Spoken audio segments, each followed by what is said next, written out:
Assalamualaikum warahmatullahi wabarakatuh. Halo guys, saya Oktania Ramadhani and welcome back to our podcast. Let's talk, let's talk.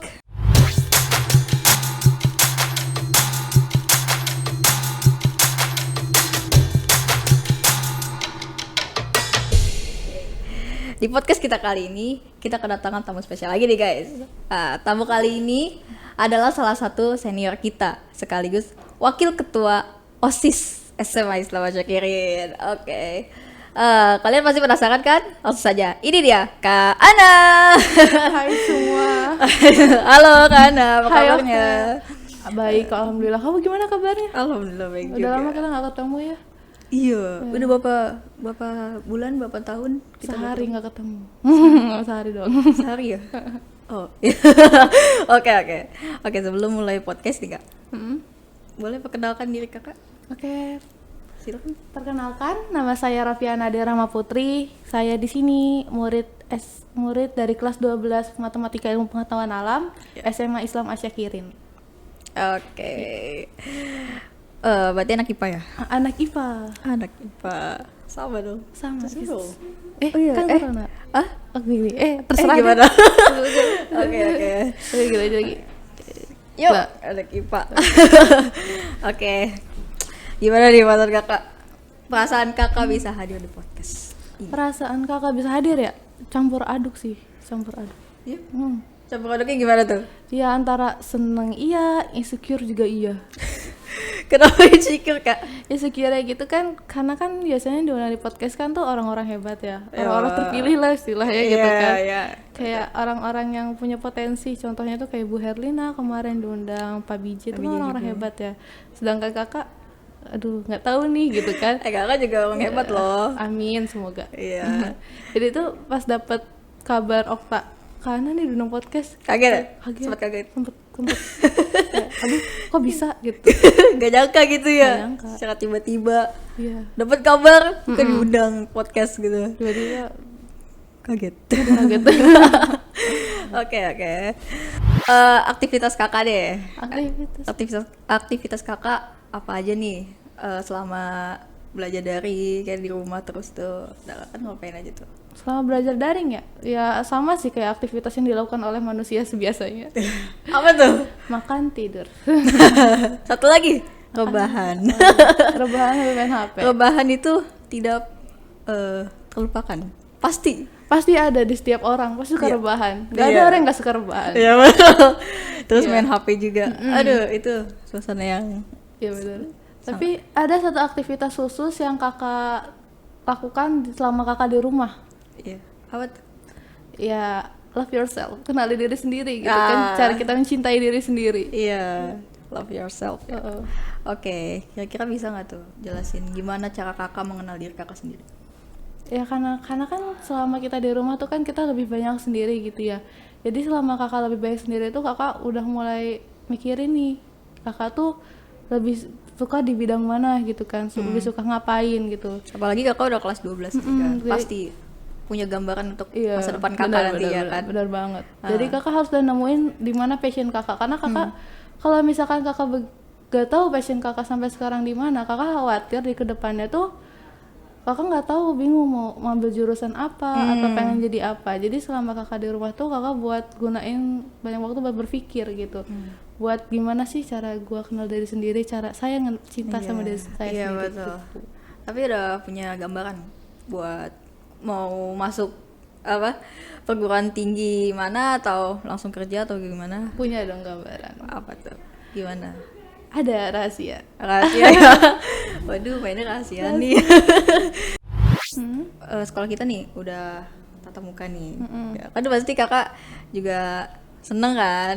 Kayak kita udah tatap muka selama berapa tahun ya? Berapa tahun? Tatap muka. Ya, kita kan belajar daring Oh, nih, berapa daring. lama ya? Udah berapa lama daring? Udah hampir 2 tahun. 2 tahun ya? Ya, bagi kakak 2 tahun ya? Iya, bagi kamu? 1 tahun kayaknya. Oh iya. Betul deh. Udah 1 tahun ya deh. Iya, Ya? gak kehitung saking lamanya gitu. Belajar. Bener. Gimana tuh perasaan kakak? Perasaan Bisa kakak? sekolah lagi gitu. Sekolah. Campur aduk. sama campur aduk juga. Campur aduk mulu nih. Campur aduk mulu, nggak ada yang konsisten dalam satu perasaan. Iya betul. Perasaannya selalu kayak berubah-ubah gitu. Jadi kakak tuh antara seneng sama gelisah gitu. Ya seneng sih seneng banget gitu ya, tapi gelisahnya juga ada pasti gitu. Kayak contohnya tuh kalau misalkan pada saat kakak sekolah tatap muka tuh kakak khawatir kalau misalkan kakak nggak ngerti apa yang dibicarain guru pada saat daring terus ditanya lagi pas di sekolah gitu. Iya. Itu kakak yang kakak khawatirin gitu kan, karena gimana sih pada saat kita belajar daring kan banyak banget halangannya gitu ya. Entah itu dari jaringan lah, entah dari handphone lah, entah dari suara berisiknya di rumah lah, itu halangannya. Jadi kakak khawatir karena kakak nggak ngerti pelajaran di rumah, pas ditanya di sekolah tuh kakak nggak bisa jawab gitu. Itu yang bikin kakak Betul. gelisah. Ya suasananya beda aja gitu ya. Iya. Kayak daring sama sekolah di sekolah gitu. Beda. Beda banget. Iya, itu juga kita butuh pembiasaan lagi kan. Yang awalnya 2 tahun tuh di rumah kita kayak kadang bangun siang gitu kan, atau santai-santai di rumah. Di sekolah tuh kita harus lebih bisa Ya, lebih bangun pagi gitu kan, 6:30 udah. kita harus bisa lebih aktif lagi. Iya, begitu. Kaget, tiba-tiba kaget, shock gitu. Iya, betul. Kira-kira apa aja nih yang udah kakak siapin? Udah kakak siapin. Sebenarnya yang kakak siapin tuh bukan hanya buat belajar online atau belajar offline gitu ya, tapi untuk keduanya yang kakak siapin. Apa tuh? Yang pertama tuh biar kakak semangat buat belajar tuh kakak nyiapin yang namanya, kakak harus ada namanya motivasi intrinsik. Wah, bisa jelasin itu apa kak? Motivasi intrinsik itu motivasi yang berada dalam diri kita sendiri, yang berasal dari dorongan diri kita sendiri, bukan berasal dari orang lain ataupun dari kata-kata orang lain. Wow, aduh, keren juga. Oke. Iya. Gimana ya? Ada lagi? Ada yang kedua tuh metode-metode buat kakak persiapan belajar di rumah ataupun belajar di sekolah. Metode belajarnya. Apa tuh metode belajar yang kakak pakai tuh apa? Kalau metode belajar yang kakak pakai sendiri tuh ada namanya metode belajarnya Feynman. Feynman. Oh, Mau tau nggak Feynman siapa? apa tuh?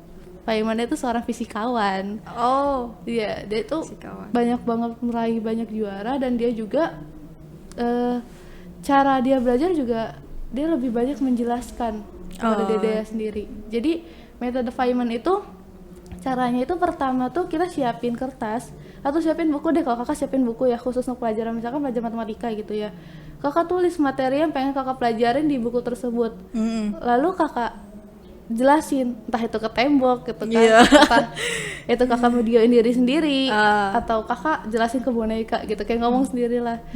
Atau kalau lebih bagus lagi sih kita ke anak kecil, Iya. karena cara anak kecil berpikir tuh kan beda ya. Jadi kita tuh harus gimana cara kita ngeringkas mungkin itu bahasan sampai anak kecil tuh paham.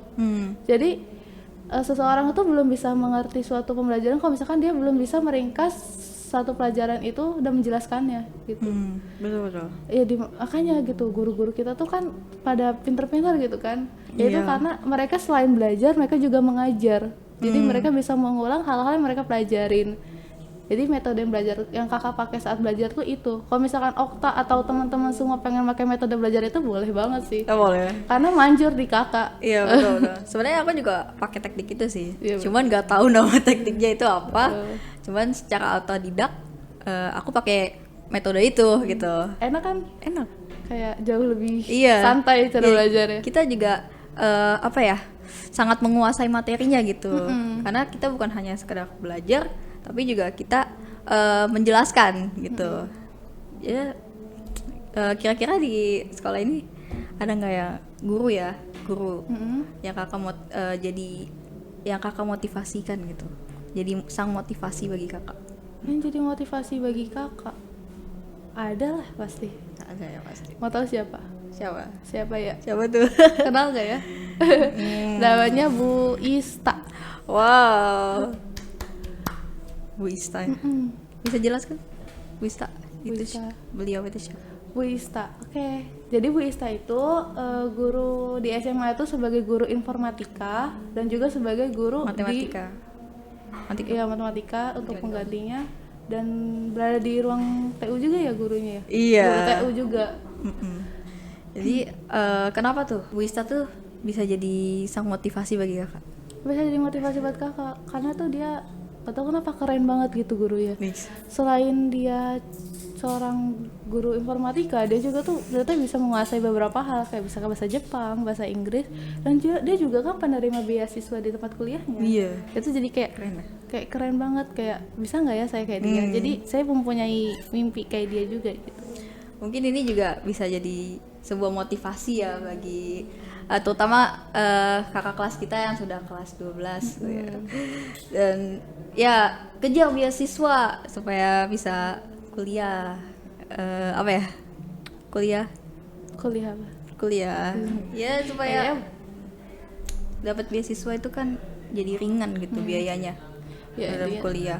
Ini tuh buat kita tuh sebelum pengen dapat beasiswa tuh ya karena waktu kita udah singkat nih kelas 12, jangan sia-siain waktu deh gitu kan. Karena waktu kita tuh berharga banget gitu kalau udah kelas 12, kayak kalau disia-siain cuma buat main, nongkrong atau apa tuh kayak terbuang sia-sia gitu kan. Jadi banyakin banget waktu untuk aktivitas yang penting, aktivitas yang baik gitu, entah itu belajar atau ya kayak yang tadi di awal kita omongin, kenalin diri sendiri, nemuin passion. Love yourself. Ya, kita itu adalah poin penting. Karena gini, karena kesuksesan itu adalah yang nentuin diri kita sendiri, bukan orang lain ataupun orang-orang yang kalian kenal gitu. Karena yang akan membawa diri kalian sendiri ke masa depan tuh diri kita sendiri gitu, bukan orang lain. Jadi penting banget buat kita ngenalin diri kita. Kalau misalkan kita nggak kenal sama diri kita, gimana kita pengen ngebawa dia ke masa depan gitu kan. Betul banget, betul. Kayak love yourself itu emang sangat penting. Penting banget. Yang tadi poin yang aku ambil dari kakak tadi, yang pertama itu kita harus kenali diri kita terlebih dahulu ya. Terus juga jangan sia-siakan waktu kita, karena waktu kita ini sangat berharga, apalagi yang sudah kelas 12 yang akan nantinya keluar dari sekolah gitu kan. Terus nanti dihadapkan oleh dua pilihan ya, antara memilih masuk ke dunia kerja atau dunia perkuliahan. Nah, kalau kakak sendiri pasti kuliah. Ada deh, rahasia. Rahasia lagi guys. Oke deh. Sekarang kakak deh mau nanya. Apa? Ganti jadi host ya. Sekarang mau nanya nih. Oke. Selama Tanyain. Okta kan di sini baru Okta sekarang udah kelas 11 kan? Iya. Pengalaman Okta selama jadi murid SMA selama Syakirin itu ada nggak kira-kira? Pengalaman. Iya, Pengalamannya aku nih bisa dibilang anak yang berprestasi sih sebenarnya di sekolah. Dulu aku pernah punya pengalaman, aku pernah ikut sebuah lomba gitu, lomba pidato bahasa Inggris. Nah, jadi di situ aku belajar pidato bahasa Inggris dilatih oleh Bu Ista juga. Nah, dan di situ adalah suatu pengalaman yang sangat-sangat berharga gitu. Dan di situ aku bisa melatih mental aku juga. Kayak sebenarnya aku tuh dulu ya bukan seseorang yang bermental apa ya, berani gitu loh. Kayak kalau mau ikut lomba gitu kadang suka kayak ya gitu. Kayak suka gugup gitu ya? ya? Iya gitu. Nanti takut gimana. Terus aku juga mikir kalah menangnya juga gitu. Padahal kan namanya perlombaan kan yang penting ikut nggak sih? Iya benar. Kalah menangnya ya udah itu urusan belakangan gitu kan. Kalau menang ya alhamdulillah, kalau kalah ya udah nggak apa. Yang penting kita punya pengalaman gitu kan. Selain itu juga banyak sih pengalamannya. Nggak bisa aku ceritain satu-satu ya. Karena saking banyaknya gitu. Pasti pengalaman di SMA tuh pasti kita harus cari pengalaman sebanyak-banyak gitu. Dari pengalaman yang Okta ceritain tuh kakak bisa ngambil satu kesimpulan sih. Apa tuh? Kita tuh harus berani memulai walaupun kita belum siap. Itu dia poinnya. Itu jadi kakak inget salah satu pengusaha adalah pengusaha di luar negeri gitu kan. Iya. Dia itu dulu dia nggak lulus SMA, dia di DO. Tapi dia tuh cuma dengan modal nekat gitu kan, nggak punya modal, nggak punya uang gitu ya, modal nekat. Iya betul. Dia mulai bangun studio musik lah, bangun penerbangan lah. dia dengan modal nekat cuma nyewa doang dan akhirnya dia berhasil sekarang. Karena dia berprinsip satu kayak gini, katakan ya walaupun kau belum siap. Jadi jangan tunggu siap dulu karena kita nggak tahu sampai kapan kita bakal siap gitu. Betul. Karena kadang tuh kita gini, aduh pengen belajar tapi belum siap, nanti aja nunggu siap, nggak bakal bisa kita siap. Karena siap itu bakal nunggu waktu lama gitu kan. Karena ya kalau kita nunggu kapan kita bisa siap, itu ya betul gitu. Kita apa ya, bakal nggak siap terus gitu. Kadang kita masih nunggu kapan siapnya itu butuh waktu yang lama. Iya, jadi keinget juga kata salah satu ustadz, tahu Khalid Basalamah. Tahu. Dia tuh berkata, semua kadang tuh kita beribadah juga harus dipaksakan kan. Iya, betul. Begitu juga dalam hal lain gitu, kita juga harus memaksakan. Kalau misalkan kita nunggu nanti ya nggak bakal jadi, malah keundur terus gitu. Iya. Jadi kita harus berani. Kalau misalkan kita pengen sukses, udah kita mulai aja dulu. Kalau misalkan kita gagal, kegagalan adalah salah satu kita kunci untuk menuju kesuksesan. Karena kegagalan adalah salah satu kunci kita untuk belajar. Karena tanpa adanya kegagalan kita nggak tahu bagaimana salahnya kita ataupun bagaimana kita untuk mencari jalan menuju lebih cepat untuk sukses. Nah, ya betul juga. Tapi kadang ada orang yang berbeda ya opininya mengenai kegagalan adalah kunci kesuksesan. Itu menurut kakak gimana tuh? Kayak mungkin kan misalkan dia ikut suatu kompetisi, terus dia gagal nih. Nah, terus dia mindset itu berpikir bahwa ya udahlah, gue emang gak bisa gitu. Itu gimana tuh menurut kakak tuh? Menurut kakak sih salah sih kalau misalkan kita berkata kalau misalkan aduh kita ikut lomba bahasa Inggris nih, aduh kalah, aduh kayaknya kita nggak bakal bisa lagi depannya. Itu salah sih. Karena gini, ketika kita gagal dalam satu lomba itu mungkin pertama belum ditakdirkan buat menang. Kedua, mungkin ada salah satu hal yang kurang dari diri kita. Jadi kalau misalkan kita gagal, kita cek aduh kurangnya di mana nih. Oh, ternyata kita kurang menguasai. Mungkin usahanya yang kurang ya. Misalkan contoh kita kurang menguasai salah satu materi dalam bahasa Inggris tersebut kan. Ya udah, akhirnya kalau misalkan kita tahu masalah di mana, kita mulai belajar ulang lagi. Dan kita coba selanjutnya, siapa tahu kita bisa berhasil di kedepannya. Nah, gitu guys. Jadi kalau misalkan kita gagal, nggak apa-apa. Jadikan gagalan itu sebagai pelajaran, ya kan? Pokoknya kalau misalkan kalian gagal, coba lagi. Jangan takut untuk mencoba. Coba aja dulu sebelum siap. Oke. Kalau kakak sendiri, kakak kan wakil ketua OSIS nih. Nah, kira-kira gimana tuh? Pasan kakak bisa jadi wakil ketua OSIS. Perasaan ya, kalau ditanya perasaan sih kakak bakal jawab hal yang sama pertanyaan sebelumnya. Campur aduk. Nggak ada jawaban pasti ya. Campur aduk. Kalau makan bubur diaduk nggak? Kakak tim diaduk. Tim diaduk ya. Kalau aku diaduk juga sih. Karena kalau nggak diaduk tuh kurang aja gitu rasanya. Rasanya hambar atau gimana? Kurang aja karena kalau diaduk tuh semua cita rasa jadi satu. Iya maaf. Betul. Bukan menyindir suatu sekte. Oke. Perasaan kakak ya gitu, kayak ada asin lah, ada kalau ibarat kata rasa mah ada asin, manis, pahit gitu kan. Asem. Manisnya itu banyak banget pengalaman sih yang kakak nggak dapetin sebelumnya, kakak dapetin di OSIS ini gitu. Sebagai contoh gitu ya, pada saat kakak kan dulu juga kader kan kayak kamu, kakak tuh dulu kakak kira semua hal itu kita harus lakukan dengan suatu ketegasan. Ternyata enggak. Pas kakak belajar dari OSIS sekarang, ternyata yang lebih baik itu kita lebih dekat. Iya, pendekatan gitu. Dan pendekatan juga itu lebih baik daripada ketegasan. Bener banget. Dan juga pada saat kakak jadi wakil ketua OSIS, cara berpikir kakak tuh juga berubah gitu.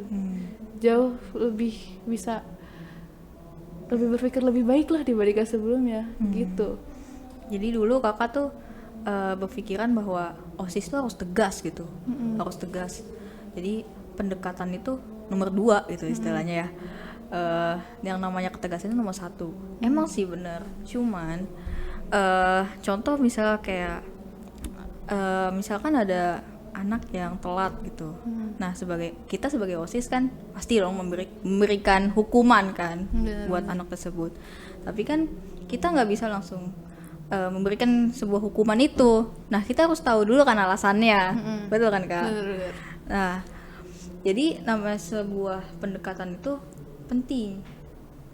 Jangan kita langsung bertindak dengan seenak jidat kita memberikan hukuman gitu tanpa sebuah alasan, itu nggak boleh. Suatu tindakan yang gitu, yang apa ya, cruel gitu kan.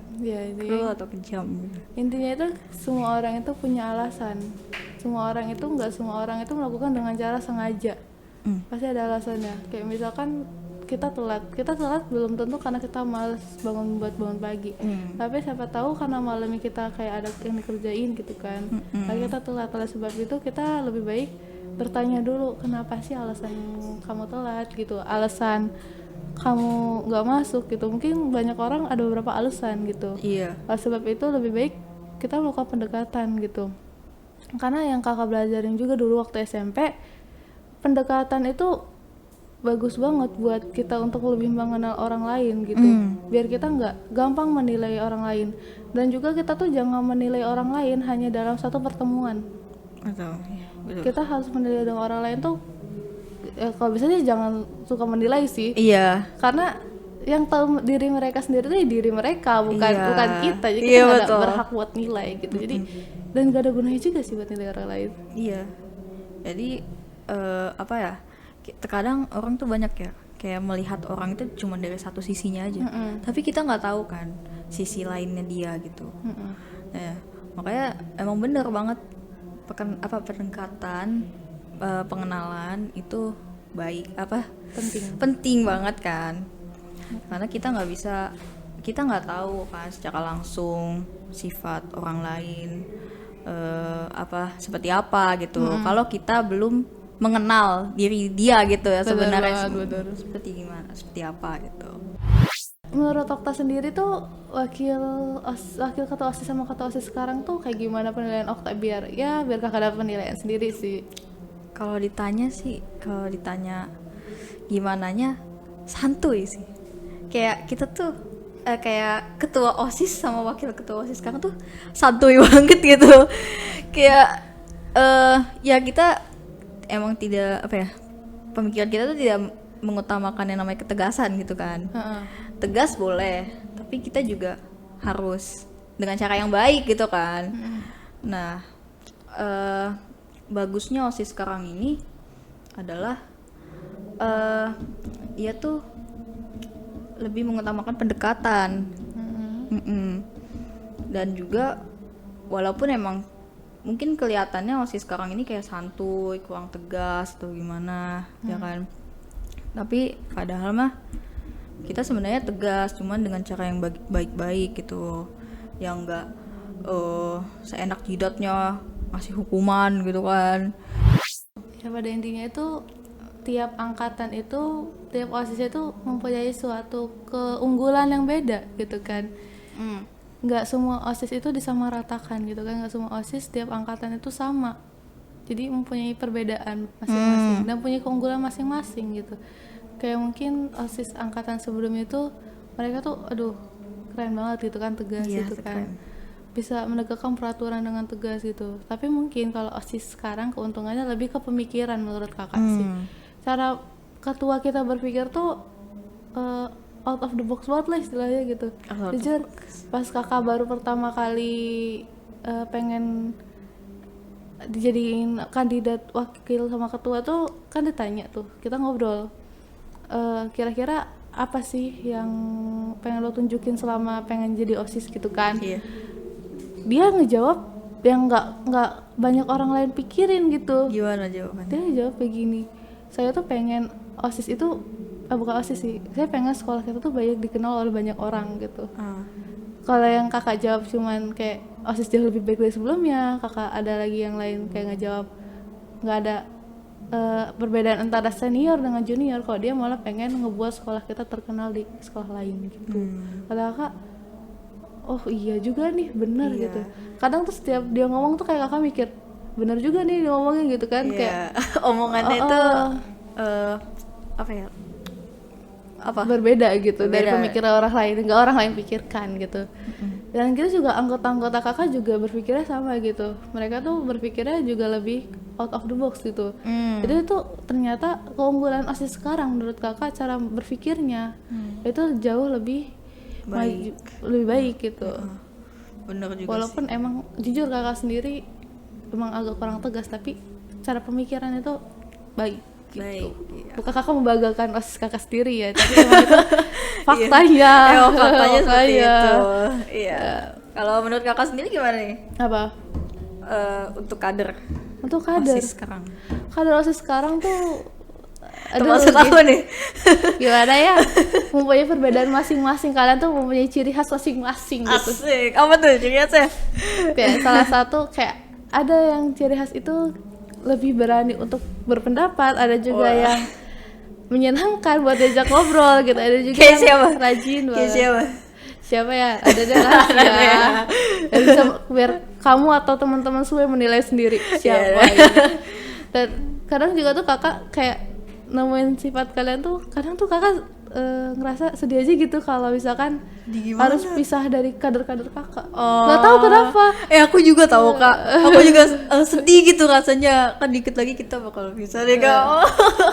Aduh ini bener-bener kayak nggak sanggup gitu kehilangan. Ya ampun, sedihnya. Iya. Kalau kakak sendiri gimana? Kenapa? Sama. Sedih tuh kayak kalian tuh kayak mau ciri khas masing-masing tuh kayak ngebuat kakak, kalian tuh punya keunikan masing-masing gitu, kayak ngebuat kakak ada perbedaan gitu, kayak Ada ngerasa perbedaan. harus menyesuaikan sama kalian tuh beda-beda gitu kan. Jadi pas tahu OSIS kita dikit lagi mau selesai gitu, itu kayak agak sedih juga sih gitu, bukan Iya, karena iya. nggak percaya sama kalian, tapi karena sedih lepas dari kader sih, sama lepas dari Kayak banyak jabatan. pengalaman yang kita apa ya jalani bersama gitu kan. Yang waktu bulan Ramadan kemarin tuh kita apa? Ada pesantren Iya, pesantren kilat terus tuh ya. OTW Apa? Bukber. takjil. Takjir. Iya, itu kita motoran kan. Kita apa ya? Oh, iya. Bahasanya ya, motoran ya gitu, kita bagi-bagi takjil di situ. Apa ya? Kita belajar bahwa gimana ya? Belajar buat berbagi, belajar Iya. buat jauh lebih banyak. Pokoknya banyak pengalaman deh ini. Iya, gitu lah. Pokoknya Oh iya. Dari ngomongin pengalaman nih, ada pengalaman yang kakak ambil nih pas kelas 10. apa? Jadi kan pas kelas 10 itu kan biasalah kita kan setelah kita ada kultum ya. Ada kultum. Tuh.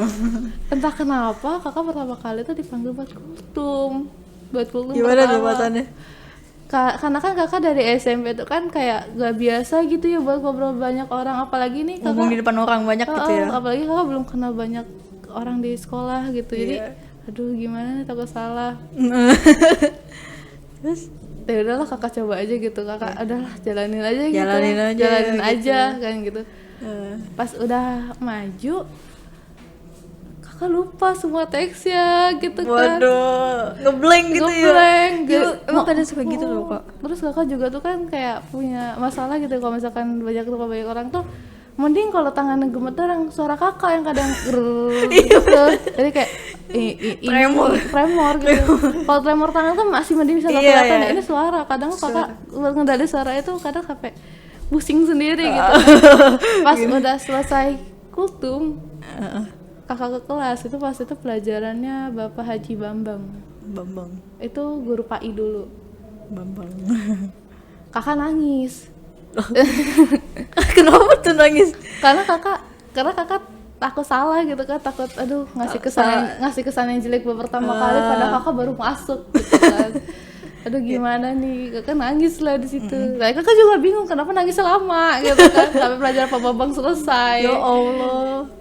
No gitu. Ya terus setelah dipikir-pikir, oh gini ya cara ngomong di depan umum gitu ya, ternyata bisa jadi pelajaran juga gitu. Jadi salah satu yang bikin kakak belajar buat berani ngomong adalah dari kultum tersebut. Gara-gara kesalahan kakak, gara-gara ketakutan kakak sendiri, kakak jadi berani buat ngomong di depan umum gitu. Jadi kakak bisa lebih tepatnya belajar dari kesalahan gitu. Jadi pengen banget coba lagi gitu ngomong di depan umum gitu. Walaupun masih sama gitu, suka gemeteran Iya. suaranya. Betul. Walaupun ya gitu. Terakhir nih Kak, kira-kira ada pesan yang ingin Kakak sampaikan nggak untuk teman-teman Kakak nih? Atau bisa juga mungkin untuk adik-adik kita yang baru masuk SMA sama ini. Pesan kakak ya, bukan buat teman-teman kakak aja sih, buat adik-adik kakak juga. Iya. Pertama, termasuk buat adik-adik kakak yang masih kelas 10 ya, hargain waktu kalian sebaik-baiknya selama kalian masih di SMA ini. Buat pertama ngenalin diri kalian sendiri, pengen kemana, itu kalian harus sudah mulai ngenalin, karena jangan sampai kalian menyesal pada saat kalian udah kelas 12. Itu kayak bukan terlambat sih, kayak sayang banget gitu. Dan juga belajar buat mengenali diri kalian sendiri kayak kita ngomong di awal gitu. Love kan. yourself guys. Karena pada saat kalian sudah mengenali diri kalian sendiri, kalian bakal lebih mudah untuk mencari kalian mau kemana, kalian mau jadi apa. Dan karena kesuksesan sendiri itu datang dari diri kita sendiri, bukan dari orang lain. Dan ya jangan terlalu dengerin perkataan orang lain, karena perkataan orang lain yang buat kalian down. Dan juga perkataan orang lain itu cuman sebatas lidah mereka, bukan bakal terus-terusan ngomong, pokoknya cuma sebatas lidah mereka, dan itu nggak perlu dipikirin. Iya. Intinya semangat belajar ya. Semangat guys. Oke. Ya, jadi ini saja podcast kita kali ini. Jangan lupa nih guys, jangan lupa untuk subscribe, like, comment, dan jangan lupa juga untuk share. Saya Oktania Ramadhani, pamit undur diri. Ya, wassalamualaikum warahmatullahi wabarakatuh. See you guys.